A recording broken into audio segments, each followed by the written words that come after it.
Welcome. I'd like to reintroduce you to quant unknowns analysis focusing on accurate mass. So this is the seamless integration of quantitation and moving into unknowns analysis. The basic purpose here is to find tentatively identified compounds, sometimes called non-target analysis. And those compounds could include degradation products, contaminants, even impure standards. So if we look at the workflow, you can see that we run through the regular quantitation. We have targets, final concentrations. But after we finish that with this scan data, either unit mass as discussed previously or now accurate mass, the unknowns will then apply deconvolution to create a list of components.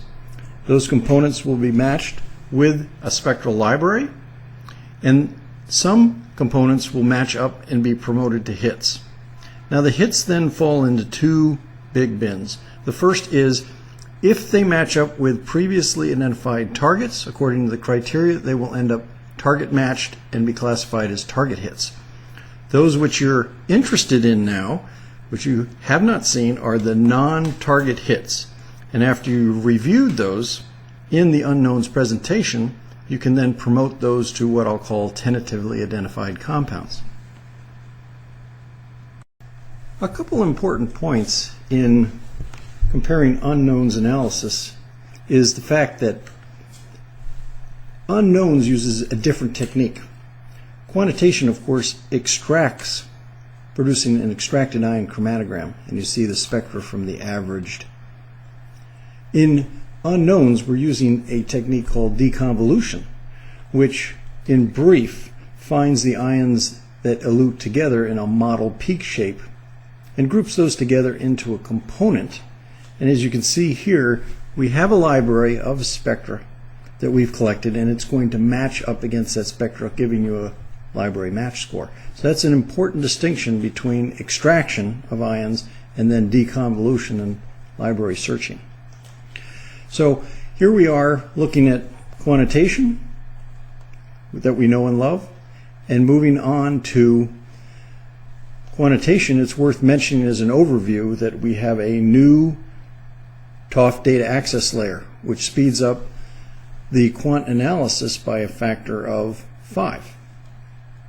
Also, on the unknowns end, we, as you can see, have a presentation here, and you'll experience a performance improvement of about 50 times because the extraction of the chromatogram is the main job that needs to be done with deconvolution, and that's what the data access layer organizes your data in a new format on your disk. So it speeds up chromatographic extraction. Let me breach the topic of the difference between unit mass and accurate mass. So the first is, well, accurate mass instrument like a TOF is not really a scanning instrument. You might call that full scan or faster spectral acquisition speed. But the result of that is more points across the peak. So that's going to lead to better integration, or in deconvolution, the more points across that model peak shape that you're looking for would lead to better resolution of those components. Now the same argument is applied here in terms of sensitivity. In the MSD, the scanning is not spending that much time on any particular ion, whereas in TOF the ions are all accelerated in a pulse, so you might end up with better sensitivity there in terms of the ions seen. Another argument in favor of the time of flight is that if you have two masses that are very close together, but the resolution of the TOF allows you to separate them by narrowing the extraction window, you could reduce that interference or eliminate that interference in quantitation, and even in deconvolution see that as a separate ion because of the inherent resolution of the time of flight. Now on the other side of the coin, let's discuss saturation very briefly.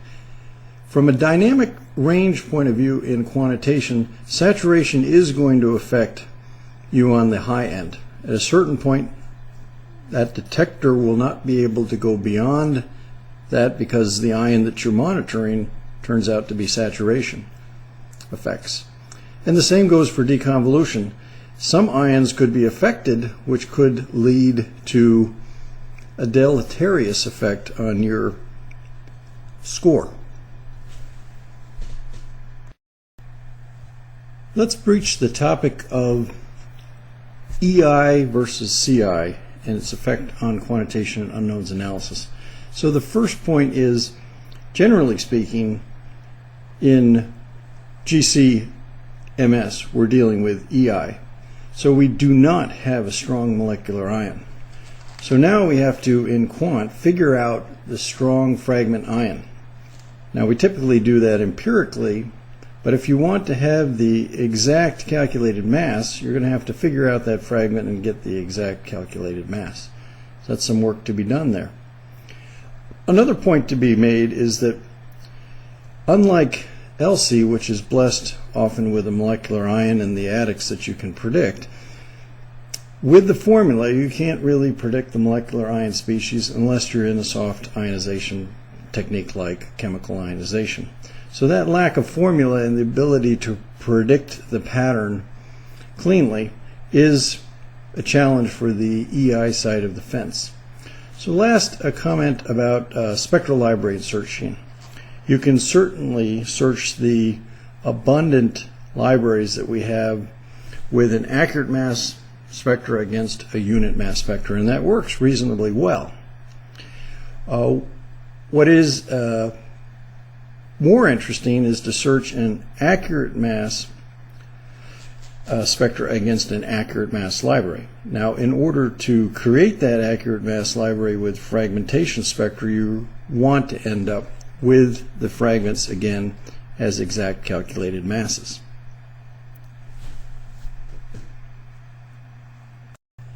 All right, let's enter into a discussion of quantitation on a time of flight versus a triple.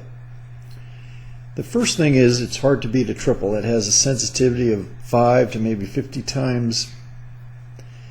And in that discussion, you'll end up in the area of a crossover point, which is discussed in this book by Emma and Mike.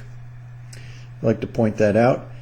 And the conclusion of that is, if you are scanning on a TOF where you have access to all of the ions and compare that to the time segment of the triple with the transitions in a cycle, there is a point where the TOF turns out to be an advantage because you can get information on more ions. And practically speaking, because compounds elute together, that crossover point, as pointed out by the article, comes to about 200 to 250 compounds. So at that point, the time of flight instrument from a scanning looks like a better approach. Plus you can add in the argument that you've got unknowns because you've got all of the information all the time to try to figure what else is there.